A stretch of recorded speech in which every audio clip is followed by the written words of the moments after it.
하나님 말씀 고린도후서 9장 6절, 7절 다 같이 한 목소리로 봉독하겠습니다. 이것이 곧 적게 심는 자는 적게 거두고 많이 심는 자는 많이 거둔다 하는 말이로다. 각각 그 마음에 정한 대로 할 것이요 인색함으로나 억지로 하지 말지니 하나님은 즐겨내는 자를 사랑하시느니라. 저희가 지난주에 바울이 이 연보의 의미를 미리 준비하는 것이다, 그렇게 말씀하신 내용을 생각을 했습니다. 그 미리 준비하는 그 의미, 그것을 우리가 올바로 알고 있을 때 오늘 읽은 이 본문도 제대로 우리가 해석을 할 수 있게 됩니다. 만약에 그렇지 않으면 오늘 본문 내용을 여러분들이 보시면 이렇게 얘기하죠. 적게 심은 자는 적게 거두고 많이 심은 자는 많이 거둔다. 이걸 일반적으로 연보, 그리고 이것을 돈으로 생각을 하기 쉽습니다. 그래서 연보를 많이 하는 자는 믿음 있는 자고, 그렇게 믿음 있는 자는 많은 것을 거두게 된다, 그렇게 우리가 많이 들었습니다. 근데 여러분들 이 말씀을 보면서 과연 사도 바울이 돈을 헌금하는 것, 단순히 연보를 돈의 의미에서 이야기하고 연보를 많이 하면 많이 거둔다, 연보를 적게 하면 적게 거둔다, 그렇게 얘기하고 있는 것일까? 한 번쯤은 좀 의문을 가져보셔야죠. 오직 예수 그리스도의 십자가만을 증거하고 그 십자가만을 자랑한다라고 이야기했던 사도 바울이 돈에 대해서, 헌금하는 것에 대해서 이렇게 이야기하고 있는 것일까? 그런 부분들이 우리가 좀 짚고 넘어가야지 되는 부분입니다. 지난주에 제가 연보의 의미를 미리 준비하는 것, 그 말씀을 드리면서 고린도전서 16장에 나와 있는 그 말씀을 드렸습니다. 고린도전서 16장 1절, 2절에 보면 그렇게 이야기합니다. 이 미리 준비하는 그런 의미에 대해서, 성도를 위하는 연보에 대하여는 내가 갈라디아 교회들에게 명한 것 같이 너희도 그렇게 하라. 매주일 첫날에 너희 각 사람이 이 일을 얻은 대로 저축하여 두어서 내가 갈 때 연보를 하지 않게 하라, 이렇게 이야기했죠. 그래서 매주 첫날에 일을 얻은 대로, 수입을 얻은 대로 저축해 두어서, 이렇게 이야기합니다. 그런데 이 말씀의 의미를 우리가 조금 더 생각해 보면 일반적으로 매주 첫날이라고 이야기하면 수입이 있는 날은 아닌 거죠. 일을 시작하게 되는 날인 것입니다. 수입이 얼마인지가 어느 정도 확정이 되려면 아무래도 그 일을 하고 나서 실질적으로 소득이 있었을 때 수입이 얼마, 이 개념이 나오는데, 사도는 오히려 매주일 첫날에 연보를 준비해라, 그렇게 이야기합니다. 그래서 수입이 없는 날에 오히려 연보를 모아두라 라고 이야기하는 이 사도 바울의 말의 의미가 무엇인가, 그것을 우리가 지난 시간에 생각을 했습니다. 수입이 없다라는 것, 그것이 나의 상태다, 그 수입이 없는 것이 나의 지금 본래의 모습이다라는 것을 우리가 기억한다면 이후에 우리가 얻게 되는 모든 수입이다라는 것은 우리의 열심으로, 우리가 수고해서 얻은 우리의 것이 아니다라는 것을 사도가 우리에게 깨닫게 하기 위해서 그렇게 말씀하신 것을 우리가 생각할 수 있는 것입니다. 그러니까 열심히 일을 해서 우리가 스스로 생각하기에 내가 이만큼의 수익을 얻었어, 내가 이만큼의 수입이 있어 라고 생각하고 내가 벌어들인 수입의 얼마를 내가 헌금한다 라고 그렇게 생각한다면 이 사람은 내가 열심히 일한 나의 것을 가지고 하나님 앞에 연보한다, 헌금한다, 그런 생각을 가지게 될 겁니다. 그런데 아무것도 없는 날, 나의 수입이 없는 날 연보할 것을 저축하여 둔다라고 생각을 하게 되면 내가 무언가를 가지지 않은 상태에서 이제 하나님께서 나에게 주시는 것이 있다라는 거죠. 그래서 그렇게 내가 받은 것은 나의 것이 될 수 없다라는 것입니다. 그래서 그 매주 첫날에 우리가 연보를 준비하게 된다라고 할 때는 바로 우리가 무엇을 얼만큼 모으든지 그것에 대해서 우리가 이것이 내 것이다 라는 생각을 가지지 않게 된다라는 것입니다. 그렇게 준비하는 것, 그걸 사도 바울은 미리 준비하는 연보다라고 그렇게 이야기를 한 겁니다. 그런 차원에서 우리가 오늘 본문의 6절, 7절 내용도 이해를 해야지 됩니다. 6절은 이렇게 이야기합니다. 이것이 곧 적게 심는 자는 적게 거두고 많이 심는 자는 많이 거둔다 하는 말이로다, 이렇게 이야기합니다. 그러니까 6절 앞에 보면 이것이라고 그렇게 이야기하죠. 이것이 바로 앞에 5절에서 얘기했던 미리 준비하는 연보, 이것이 참 연보이다라고 이야기했던 그 연보를 말씀하는 겁니다. 그래서 이것을 분명히 기억해야지 된다. 그것이 적게 심는 자 그리고 많이 심는 자, 이렇게 지금 사도가 이야기하고 있다라는 것입니다. 그러니까 사도가 지금 이 많이 심고 적게 심는 것, 이것을 어떤 의미로 이야기를 하고 있는지를 우리가 좀 정확하게 알아야지 됩니다. 그래서 오늘 말씀도 그렇게 쉬운 건 아니에요. 쉽지는 않지만 바울의 말의 의미를 우리가 잘 쫓아가다 보면 바울이 말하는 그 의도를 우리가 좀 올바로 이해할 수 있게 되게 될 것이라고 생각합니다. 바울이 지금 이 연보를 미리 준비하는 것, 이걸 심고 거두는 것, 이렇게 이야기를 하고 있습니다. 먼저 우리가 좀 생각해 봐야지 될 게 있습니다. 일반적으로 우리 기독교인들이 생각하는 어떤 많다, 적다에 대한 그런 개념이에요. 여러분, 많은 게 좋습니까? 적은 게 좋습니까? 많은 게 좋죠. 그죠? 그래서 교회에서도 많은 것, 이걸 복받은 것으로 생각들을 합니다. 그래서 복받았다라는 이야기는 많이 받았다, 이런 의미로 많이 생각들 하지요. 그래서 뭐 수입이 100만 원인 사람보다 수입이 1000만 원인 사람이 더 복을 많이 받은 사람이다, 그렇게 생각하잖아요. 안 그런가요? 맞죠, 그죠? 우리는 대부분 그렇게 생각합니다. 많이 받은 것을 복 받은 것으로 생각을 해요. 자, 그러다 보니까 교회에서 어떤 이야기들 하냐면 오늘 이 본문을 갖고 나옵니다. 갖고 나와서 성경을 봐라, 이렇게 분명하게 얘기하고 있지 않느냐. 너 복을 많이 받으려면 많이 심어야지 된다. 그리고 그 많이 심는 걸 뭐하고 연결을 시키죠? 연보하고 헌금하고 연결을 시키는 겁니다.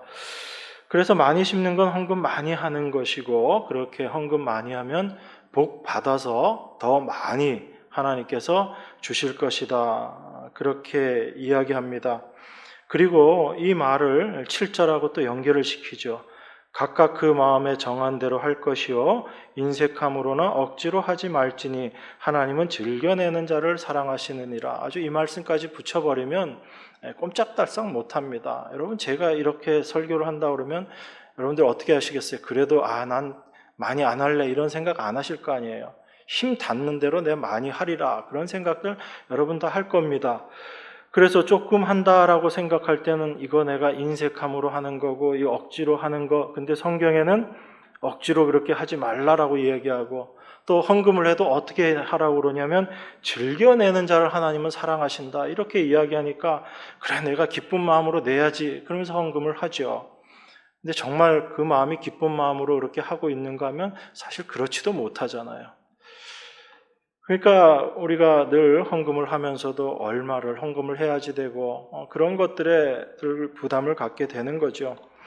여러분 오늘 제 말씀 듣고 나서 헌금 안 하게 되는 그렇게 되지는 않습니다. 오히려 더 많이 하실 수도 있어요. 중요한 건 뭐냐면 사도 바울이 지금 이 연보에 대해서 이야기하는 건 돈 얘기가 아니다라는 겁니다. 그걸 우리가 먼저 분명히 알아야지 됩니다. 그래서 이렇게 많이 내는 것 그리고 적게 내는 것 이런 것을 즐겨 하는 것이다. 그 다음에 억지로나 인색함으로 하는 것이다.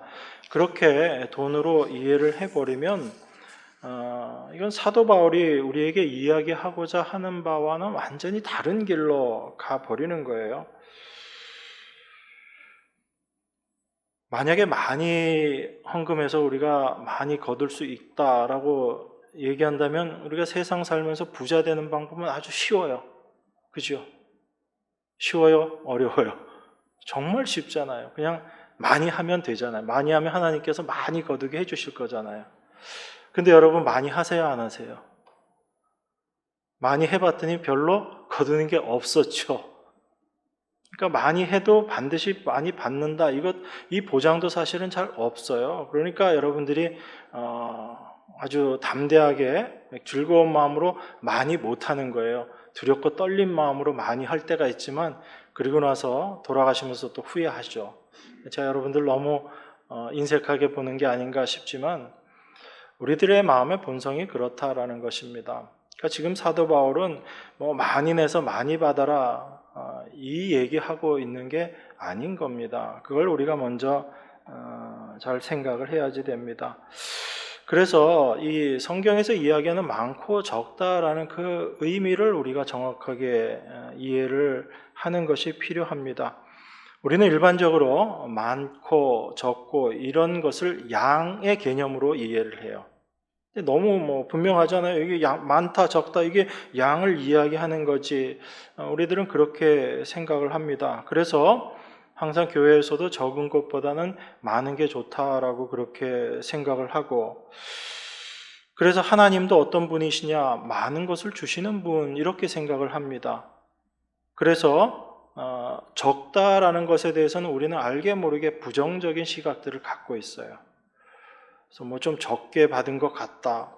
우리가 믿음이 적다. 이렇게 생각들을 많이 하고 그런 부분들을 부정적으로 생각을 합니다. 그래서 적게 바치는 것 이걸 어떻게 우리가 이해를 하냐면 믿음이 없는 것 이렇게 이해를 하고 많이 바치는 것 이건 믿음이 있는 것 이렇게 이해들을 하고 오늘 본문 말씀들을 다 대하게 되는 거죠. 그래서 내가 연보를 많이 하느냐 적게 하느냐 이것이 믿음이 있느냐 없느냐 믿음이 많으냐 적으냐 이렇게 우리들이 생각을 하게 되는 것입니다. 그런데 아주 단순하게 놓고 생각하더라도 이 많고 적고의 기준을 여러분들 어떻게 두실 거예요? 얼만큼 하면 많은 것이고 얼만큼 하면 적은 거죠? 그 많고 적고의 기준도 사실은 없는 겁니다. 그러니까 많고 적고 이 얘기를 보면서 그저 우리들이 할 수 있는 얘기는 뭐냐면 심는 대로 거둔다 이 정도밖에 얘기를 못하는 거예요. 심는 대로 거둔다. 그 얘기는 조금 더 깊이 생각해 보면 우리가 우리의 것으로 심는 게 있다라는 생각이거든요. 그죠? 여러분들이 무언가를 심는다라고 생각했을 때 누구 거 가지고 심는다고 생각하세요?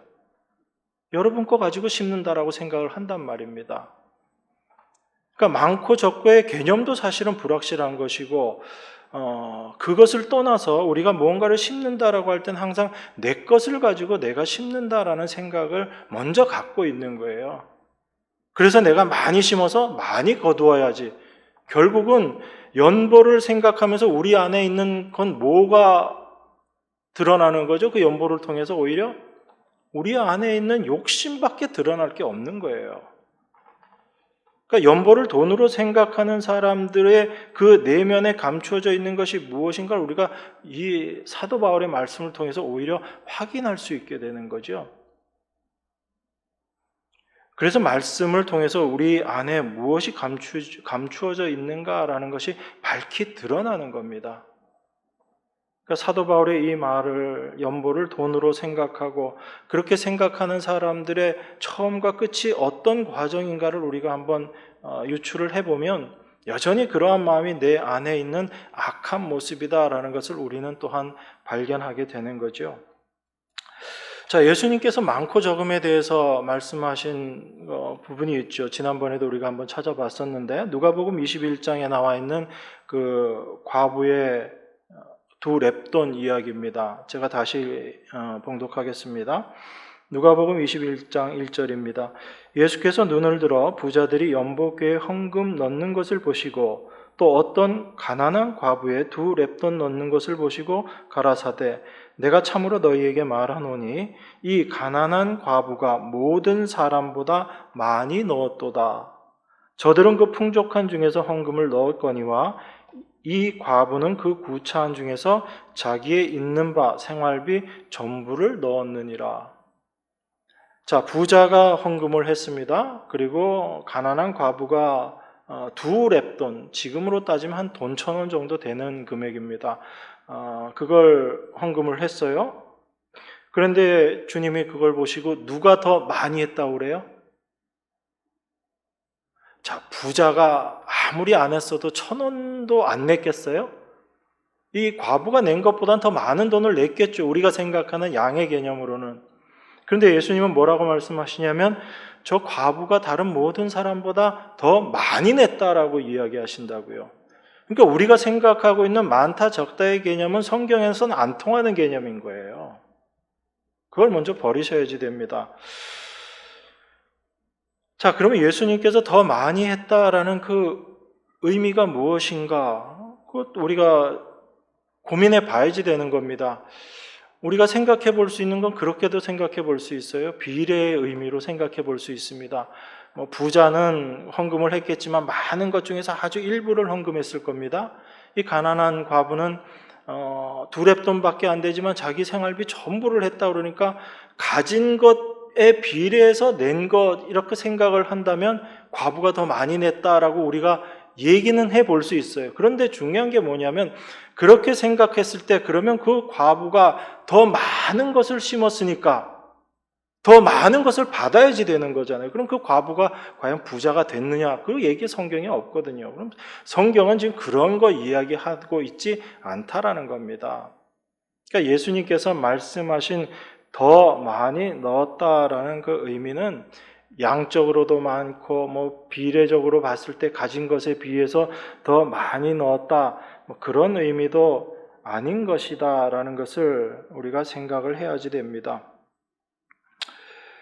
그래서 그 부자들이 양적으로 적게 넣은 것이 아닌데 헌금한 것이 아닌데 더 적게 했고 과부가 더 많이 했다라는 그 말씀의 의미 속에서 우리가 생각했었던 것이 있었죠. 그것은 무엇이냐면 이 과부는 자기가 가지고 있는 그것을 자기의 것으로 인정하지 않았다라는 것입니다. 다시 말씀드려서 내가 사는 내 삶을 살게 하는 것은 그 돈이 아니다라는 생각을 가지고 있었기 때문에 과부는 자기의 생활비 전부를 헌금할 수 있었던 거예요. 나에게 두 렙돈이 있든 아니면 더 많은 돈이 있던 그 돈이 나를 살리는 것이 아니다. 다시 말씀드려서 과부는 자기가 가지고 있는 그 소유를 자기 것으로 봤다 보지 않았다. 자기 것으로 보지 않았다라는 이야기입니다. 그리고 나를 살게 하시는 분은 하나님이시지 내가 가지고 있고 내 것이라고 생각하는 것이 나를 살리는 것이 아니다라는 것을 과부는 기억하고 있었던 겁니다. 그게 과부가 자기의 생활비를 다 헌금함에 넣을 수 있었던 이유입니다. 부자는 그렇지 못했던 거죠. 내 것, 내가 가지고 있는 것, 거기서 일부를 낸 것. 그래서 하나님은, 예수님은 그것을 적게 내는 것이다 라고 그렇게 표현하고 있는 것이고, 그러니까 많고 적고의 개념은 양의 개념이 아닌 거죠. 그래서 성경에서 이야기하는 예수님의 말씀을 통해서 확인하는 그 많다라는 것은 자기가 가지고 있는 것을 자기의 것으로 생각하지 않는 그것이 많다라는 것입니다. 왜 많을 수밖에 없죠? 하나님의 입장에서 생각해 본다면 그 과부는 내가 가지고 있는 것이 내 것이 아니고 하나님 그분이 나를 살게 하시는 분이시다라고 생각했기 때문에 어찌 보면 이 세상을 창조하신 세상의 모든 것의 주인이신 하나님으로 그의 삶을 살아가는 사람이기 때문에 그 여인이 소유한 것이 더 많다라고 우리가 볼 수 있는 거죠. 그런데 하나님을 의지하지 않고 자기 힘으로 사는 사람은 자기가 가지고 있는 것을 자기의 삶의 힘으로 생각했기 때문에 그 하나님과 비교해서는 도무지 말도 안 되는 작은 것일 수밖에 없는 거잖아요. 그래서 성도에게 있어서의 많고 적음이라는 것은 우리가 세상적으로 이해하고 판단하는 많고 적음이 아닌 겁니다. 오히려 내가 가지고 있는 것을 내 것으로 인정하지 않고 그 마음 자체가 참으로 풍족한 자이고 부유한 자이고 많은 것을 가지고 있는 자다라는 이야기입니다. 그래서 마게도냐 교회의 헌금을 그들이 부요한 가운데 한 헌금이다라고 사도가 이야기하는 이유가 그거죠. 세상 눈으로 보면 절대로 부유하지 않았잖아요. 극한 가난과 어려운 상황, 그런 환경 가운데서 헌금을 했는데, 그런데 그러한 것들이 오히려 부요한 가운데 헌금한 것으로, 연보한 것으로 사도가 그렇게 이야기하고 있다라는 것입니다. 우리 인간은 그 본성상 누구나 다 많이 거두고 싶어 합니다. 그래서 많이 심는다, 그 의미로 헌금하는 사람도 있고, 내가 좀 많이 얻어야지 되겠다, 그렇게 헌금을 한다면 여러분 그 마음이 어떤 것인가를 우리가 좀 살펴봐야죠. 내가 헌금해서 많이 얻겠다, 많이 거두겠다라는 그 생각은 내가 헌금한 것에 대한 결과까지도 내가 개입하겠다라는 생각인 거죠. 그죠? 내가 얼마를 심든지 거기에 대해서 어떻게 오는 것에 관심이 없다면 아무 문제가 될 게 없습니다. 그런데 내가 많이 심고 많이 거두어야지 되겠다라고 생각하고 심는다면 그 심는 자는 무엇까지 생각하면서 지금 심고 있는 거예요? 거두는 결과물까지 자기가 원하는 것을 얻겠다라는 마음으로 지금 심고 있는 거예요. 그러니까 그러한 것 자체가 바로 인간의 악한 본성이다라는 것입니다. 우리가 그리스도인으로서 이 세상을 살아가는 방식이 있습니다. 그것이 세상의 방식과는 다른 방식이에요. 많은 그리스도인들이 세상의 방식인 종교의 방식을 가지고 살아갑니다. 그런데 그 종교의 방식은 믿음의 모습, 신앙의 모습과는 달라요. 그걸 여러분들이 좀 분명하게 기억하고 있어야지 됩니다. 이걸 성경에서는 애굽의 방식이고 가나안의 방식이다라고 그렇게 이야기하고 있습니다. 그래서 그 애굽의 방식과 이 가나안의 방식, 그래서 이스라엘 백성들을 어디서 건져냈죠? 애굽에서 건져내서 그들을 어디로 집어넣냐면 가나안으로 집어넣어요. 그래서 애굽에서 살고 있었을 때 그 이스라엘의 삶의 방식을 가나안에서는 절대로 적용되지 못하게끔 하나님께서 말씀하시고 그렇게 인도하시거든요. 그리고 그 가나안에서의 방식, 영원한 천국에서의 삶의 방식을 우리에게 보여주고 있는 것이 광야 생활의 모습인 겁니다. 그래서 만나 이야기도 나오는 것이고요. 신명기 말씀 한 군데 찾아보겠습니다. 제가 이 세상 방식이 어떤 것이고 하나님 나라의 방식이 어떤 것인가 그걸 설명할 때 자주 인용하는 구절인데요. 신명기 11장 10절 11절 제가 봉독하겠습니다. 내가 들어가 얻으려 하는 땅은 내가 나온 애굽 땅과 같지 아니하니 거기서는 너희가 파종한 후에 발로 물대기를 채소밭에 댐과 같이 하였거니와 너희가 건너가서 얻을 땅은 산과 골짜기가 있어서 하늘에서 내리는 비를 흡수하는 땅이요. 이렇게 이야기합니다. 자, 애굽 땅과 가나안 땅을 지금 비교해서 이야기하고 있죠. 애굽 땅은 어떤 땅이래요? 파종한 후에 발로 물대기를 합니다. 왜 발로 물대기를 하냐면 수차를 돌릴 때 발로 돌리잖아요. 그래서 저수지에 있는 물을 수차를 돌려가지고 밭으로 물을 다 옮겨 대는 거죠. 자, 그렇게 하는 게 애굽에서의 농사 방식입니다. 그 다음에 가나안에 가서 농사를 짓는데 가나안에서는 어떻게 농사를 짓는가 봤더니 너희가 건너가서 얻을 땅은 산과 골짜기가 있어서 하늘에서 내리는 비를 흡수하는 땅이다. 그렇게 이야기합니다. 산과 골짜기가 있는 곳에서 농사를 지으면 잘 지을 수 있을까요? 없을까요? 못 짓죠. 농사를 지을 수가 없는 곳입니다. 더군다나 비를 흡수해 버립니다. 자, 농사를 지으려면 제가 농사에 대해서 잘은 모르지만 비를 흡수해서 그 비를 땅이 머금고 있으면 농사를 지을 수 있는데 비를 흡수해서 다 흘러내려 버리면 농사를 지을 수 있어요, 없어요? 지을 수가 없습니다. 그러니까 땅이 비를 흡수하는데 이게 산과 골짜기로 되어 있어요. 그러면 농사를 원칙적으로 지을 수 없다라는 이야기입니다.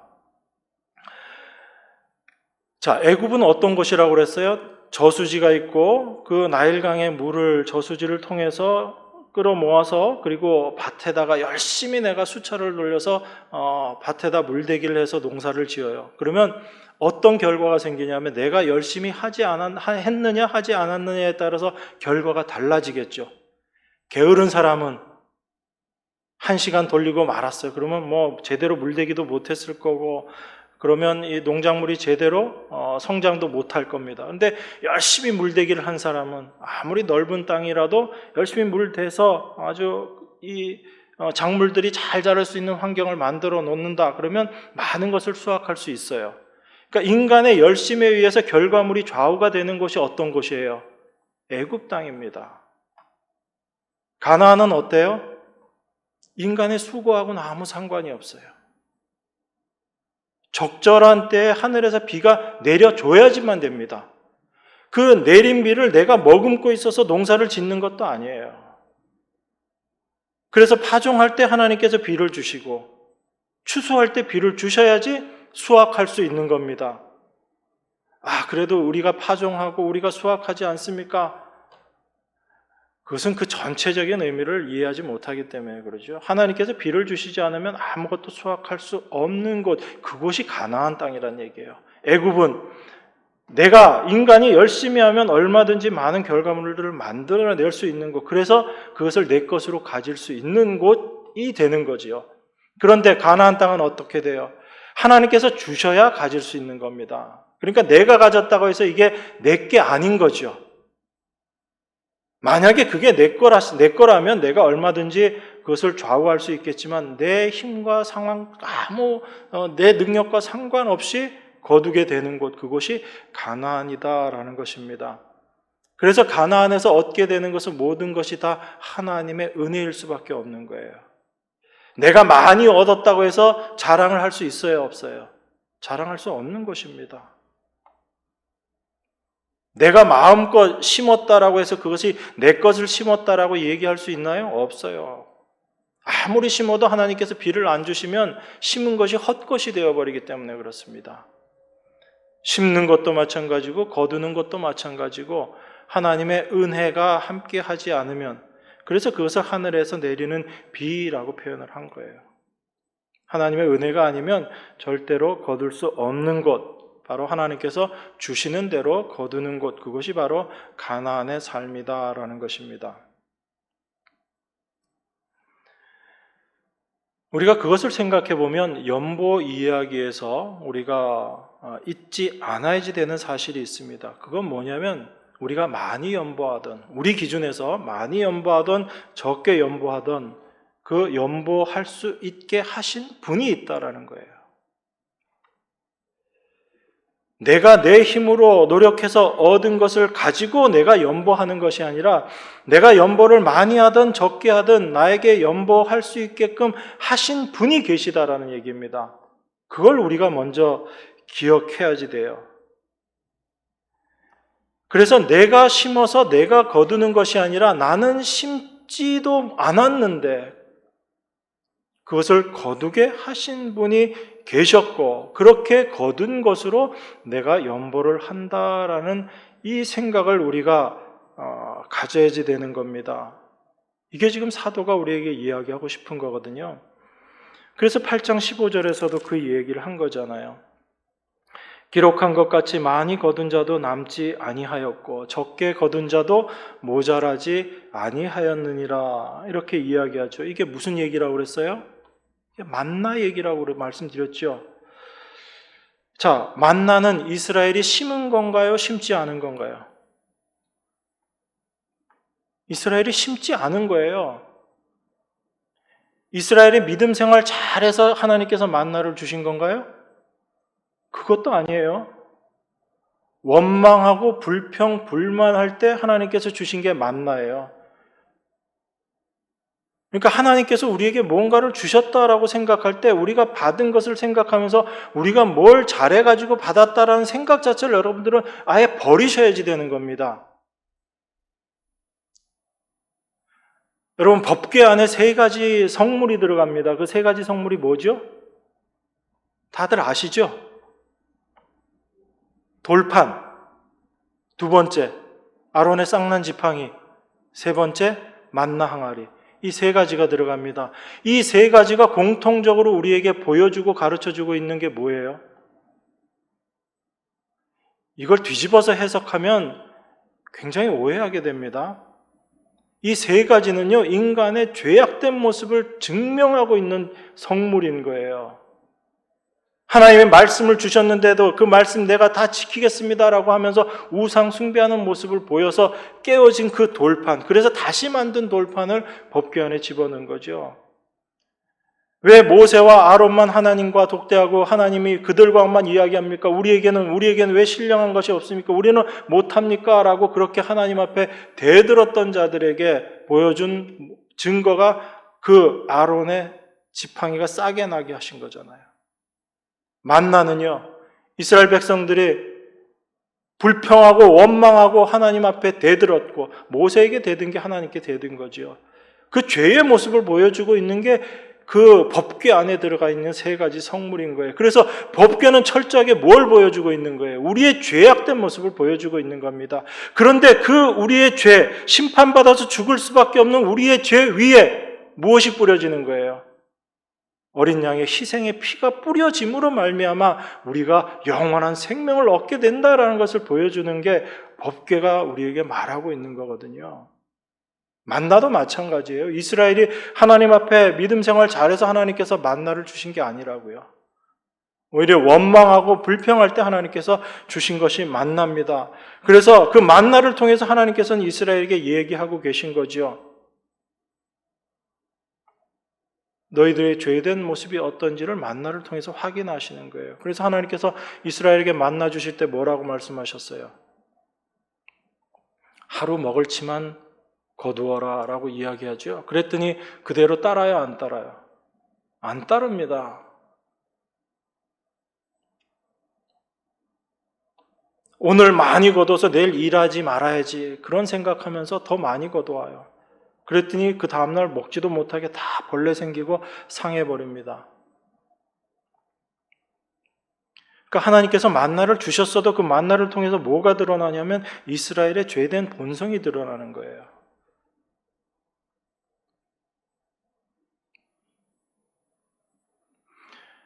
그런 의미에서 본다면 그 만나 이야기와 연관지어서 생각해 본다면 이스라엘이 만나를 심지 않았습니다. 오히려 이스라엘은 뭘 심었어요?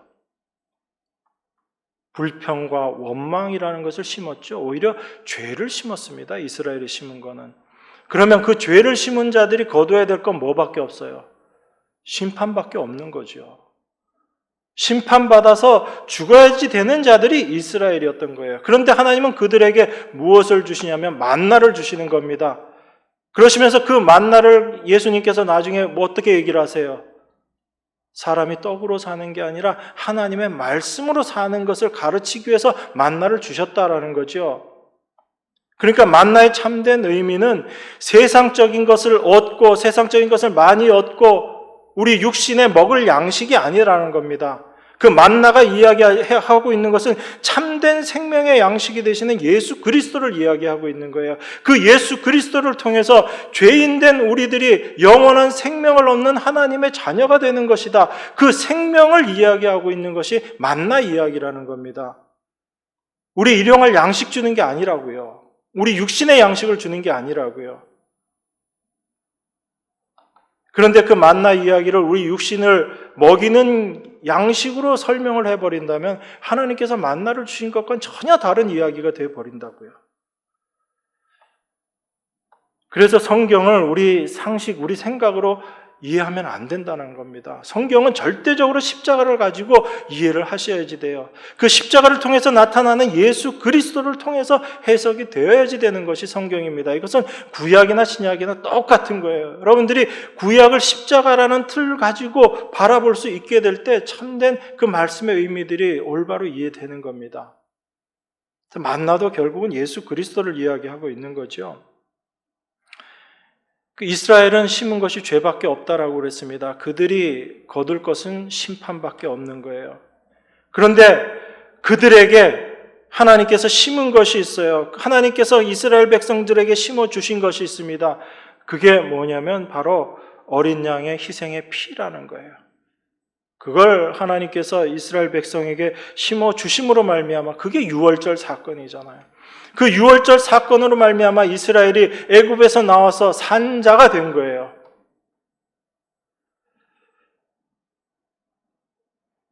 그래서 하나님께서 그것을 거두시는 겁니다. 하나님이 심으신 어린 양의 희생의 피를 통해서 하나님의 백성들을 거두어 내시는 것, 그것이 구약의 이야기잖아요.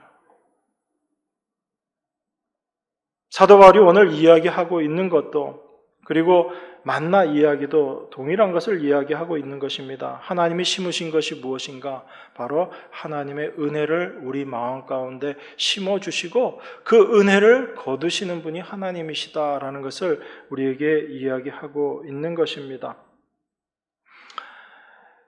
자, 여러분, 우리는 심은 것이 아무것도 없습니다.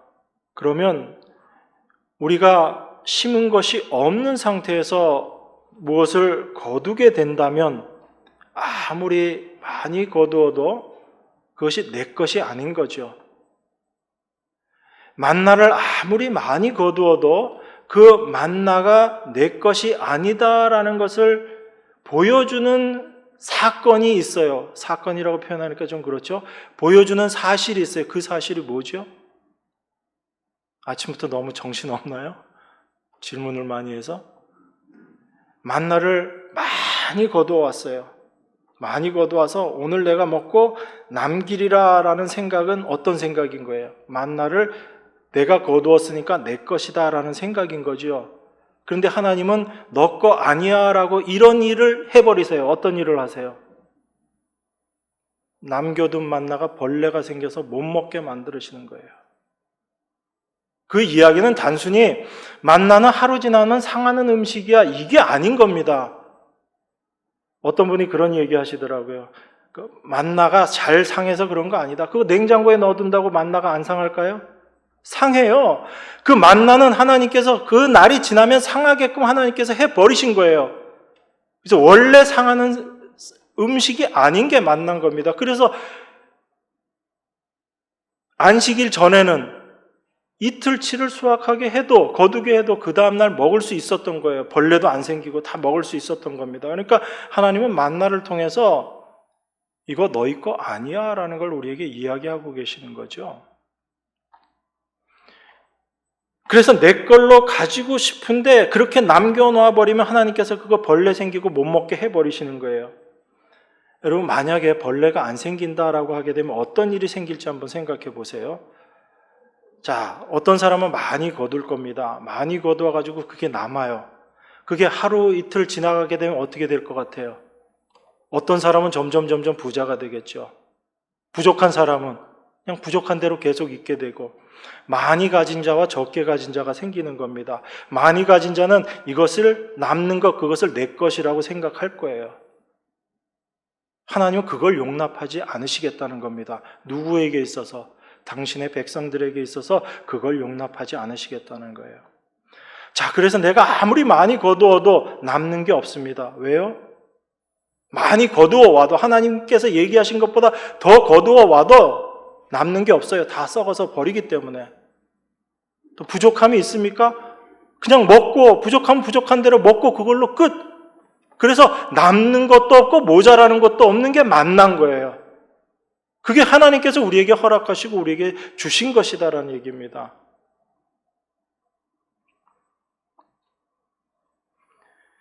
그런데 세상의 이치라는 건 어떤 이치라고 그랬어요? 아까 애굽을 이야기를 하면서 인간이 열심히 노력해서 얻는 것, 그걸 자기 것으로 생각하면서 살아가는 것, 이게 세상의 이치라고 말씀드렸잖아요.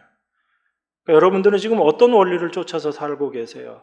세상의 원리, 애굽의 원리를 쫓아서 살고 계세요? 아니면 하늘나라의 원리, 가나안의 원리, 그 원리를 쫓아서 여러분들이 날마다 삶을 살고 계세요?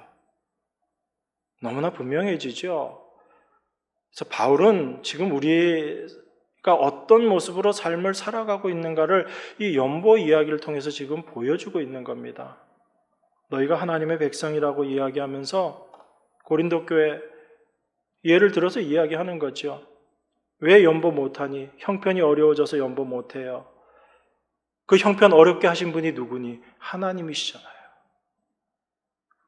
그럼 형편이 어렵던 좋던 하나님께서 주신 것이 있으면 그것이 은혜로 받아들여진다면 많이 하고 적게 하고의 문제가 아닌 겁니다. 그것이 부요한 자로서 내 것이 아닌 하나님의 것으로 연보하는 자의 모습이다라는 거예요. 그런데 여전히 내 것이라고 생각하니까 어떤 마음이 드는 거예요? 형편이 어렵고 내 경제 상황이 어려워지고 적게 거두게 되니까 이걸 어떻게 해야지 되나, 어떻게 해야지 헌금을 할 수 있을까 말까, 연보를 할까 말까 이 고민을 하게 되는 거죠. 그렇게 하는 연보가 인색함으로 하는 연보이고 억지로 하는 연보라는 겁니다. 내 것을 가지고 연보한다라고 생각하기 때문에 그런 거예요. 내가 가지고 있는 것, 이건 다 내 소유야, 이렇게 생각하기 때문에 얼마를 해야지 되고 해야지 되느냐 말아야지 되느냐 이렇게 고민하는 것, 이게 바로 억지로 하는 연보이고 인색하게 하는 연보인 겁니다. 내 것에 대해서 애착을 가지고 있는 거죠. 그런데 이것이 내 것이 아니고 하나님께서 나에게 얼마를 주시든지 이게 내 게 아니고 다 하나님의 것이다 라고 생각하는 사람들은 즐거운 마음으로 낼 수 있는 거잖아요. 내가 심지도 않은 것 하나님께서 거두게 해주셨으니까 이건 내게 아니다라는 마음으로 연보하는 것, 그게 즐겨내는 것, 이렇게 사도가 지금 이야기하고 있는 겁니다. 그러니까 우리가 하는 연보가 참된 연보가 될 수 없는 이유는 딱 한 가지인 거예요. 연보하고 있는 것, 그것을 내 자신의 것으로 생각하고 있는 것, 그걸 우리가 참된 연보를 할 수 없는 이유가 되는 것이고요. 또한 그러한 생각들 때문에 참된 연보가 왜곡되어져 버리는 겁니다. 어떤 식으로요? 연보를 많이 한 것을 믿음이 있는 행위라고 생각하고 그것을 자기의 헌신이라고 생각하고 자기의 열심이라고 생각하는 거죠. 그건 연보뿐만 아니라 교회에서 행하는 모든 일들이 그런 거예요. 봉사와 헌신과 그 모든 것들을 내가 내 것으로 한다라고 생각하기 때문에 뭔가 봉사하고 수고하고 헌신한 것에 대해서 돌려받기를 원하는 거죠. 하나님, 내가 이렇게 열심을 내고 헌신했으니까 복 주셔야죠. 하나님의 복을 내가 만들어 내겠다라는 것입니다. 그게 얼마나 성경과 상관없는, 성경에서 빗나가 있는 생각인가라는 것을 여러분들이 분명히 기억하셔야지 됩니다. 나는 연보할 수 없는 인간이다라는 것을 알게 되고 그런 암 속에서 연보에 참여하게 됐다라고 하게 되면 내가 얼마를 했던지 거기에 대해서는 가치를 두지 않아요. 내가 많이 했다, 적게 했다, 내가 많이 했으니까 내가 더 복을 받아야지 된다, 이런 생각하지 않게 된다고요. 그런데 우리가 신앙생활 하면서도 자꾸 본전 생각하는 이유가 뭐예요? 내 거라고 생각하기 때문에 그래요. 내가 소유하니까 내 것이고, 내가 수고했으니까 나의 노력이고, 나의 정성이고, 나의 헌신이다. 그렇게 생각하기 때문에 그렇습니다. 그런데 사도 바울은 그렇게 얘기하지 않아요. 고린도전서 15장 10절에 보면 이렇게 얘기합니다. 그러나 나의 나된 것은 하나님의 은혜로 된 것이니 내게 주신 그의 은혜가 헛되지 아니하여 내가 모든 사도보다 더 많이 수고하였으나 내가 아니요 오직 나와 함께 하신 하나님의 은혜로라. 사도는 지금 우리에게 이렇게 이야기하고 있다고요. 내가 다른 모든 사도보다 더 수고하고 더 많이 애썼지만 그 모습이 하나님께서 나에게 주신 은혜가 헛되지 않은 모습으로 내가 그 결과물들을 만들어냈다. 다시 말해서 사도가 행한 그 모든 것들은 무엇으로 말미암아 된 것이라는 얘기예요. 하나님께서 은혜 주셔서 그 일을 이루어내신 것이다라는 얘기입니다. 그래서 그 많은 수고는 내가 아니요 오직 나와 함께 하신 하나님의 은혜가 그 모든 것들을 이루어내었다라고 사도가 지금 그렇게 이야기하는 거죠. 이게 사도가 우리에게 가르쳐 준 거예요. 그래서 11절에서 이렇게 이야기하잖아요. 그러므로 내나 저희나 이같이 전파함에 너희도 이같이 믿었느니라. 이걸 서로 전하고 이걸 믿는 사람들이 하나님의 백성이란 이야기입니다. 그런데 뭘 연보를 많이 했으니까 내가 많이 거두어야지 되겠다라고 이렇게 생각하는 것, 이것 자체가 얼마나 성경과 동떨어진 생각인가라는 것을 여러분들이 분명히 알 수 있어야 돼요. 그러니까 사도는 지금 오늘 이 말씀을 통해서 돈 내는 그런 의미에서의 연보를 이야기하고 있지 않은 겁니다. 연보를 얼마나 많이 했느냐 적게 했느냐 이 얘기하고 있는 것도 아니에요.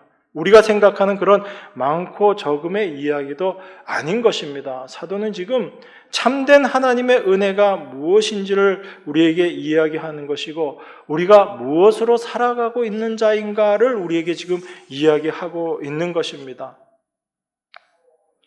그 사도의 말씀의 의미를 우리가 올바로 알 때 우리는 무엇을 하든지 이것이 내가 아니요 내 안에 계신 하나님의 은혜가 이루어 놓으신 것이다 라는 것을 알게 되는 거죠. 우리는 이 세상을 살면서 많게 거두든 적게 거두든 어쨌든 거두는 것이 있습니다. 그런데 중요한 것은 뭐냐면 내 것을 내가 심는 게 아니다라는 거예요. 내 것이 없는 것입니다. 여러분들이 열심을 내고 헌신할 수 있는 것도 여러분들이 그렇게 하실 수 있도록 하나님께서 그것을 주셨기 때문에 그래요. 건강을 허락하시고 시간을 허락하시고 그런 모든 것들을 하나님께서 허락하셨기 때문에 그것을 심을 수 있는 거죠. 그러니까 우리는 내 것을 심는 자가 아무도 없는 겁니다.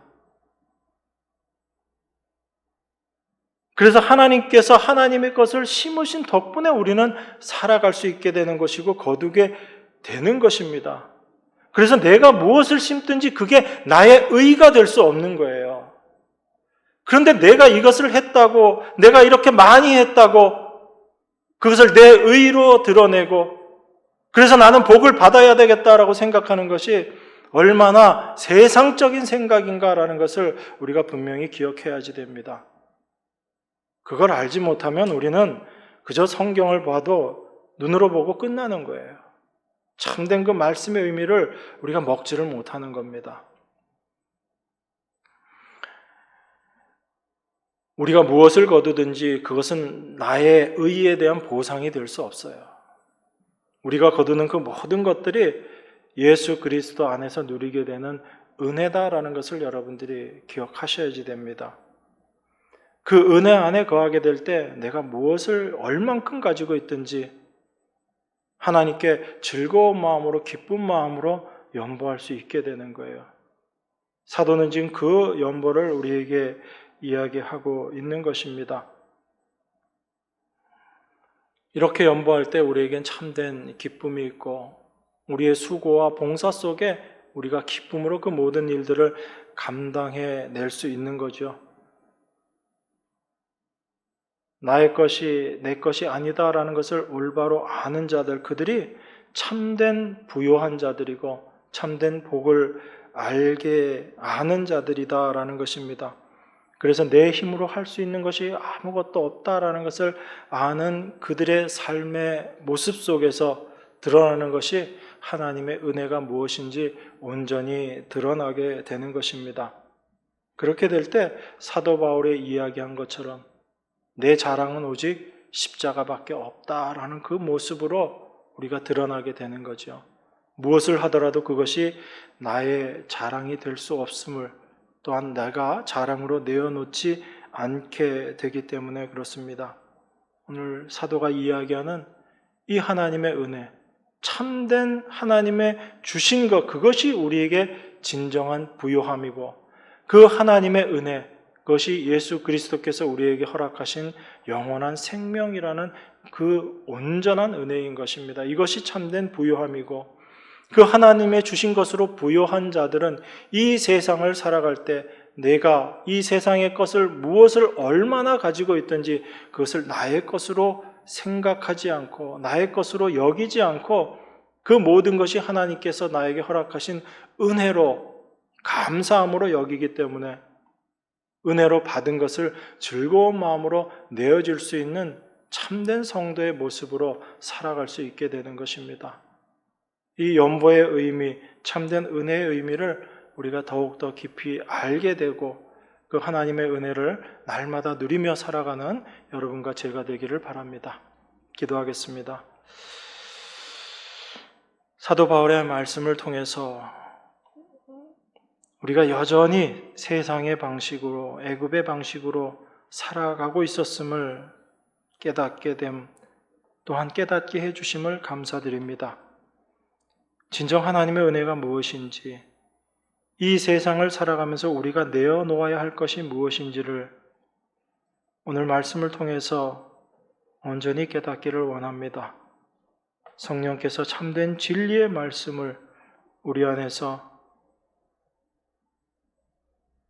깨달아지게 하시고 그 말씀만이 우리 안에 살아서 역사함으로 말미암아 하나님의 백성으로 이 땅을 살아가는 저희 모두가 될 수 있도록 인도하시고 축복하여 주시옵소서. 귀하신 예수 그리스도 이름으로 기도드리옵나이다. 아멘.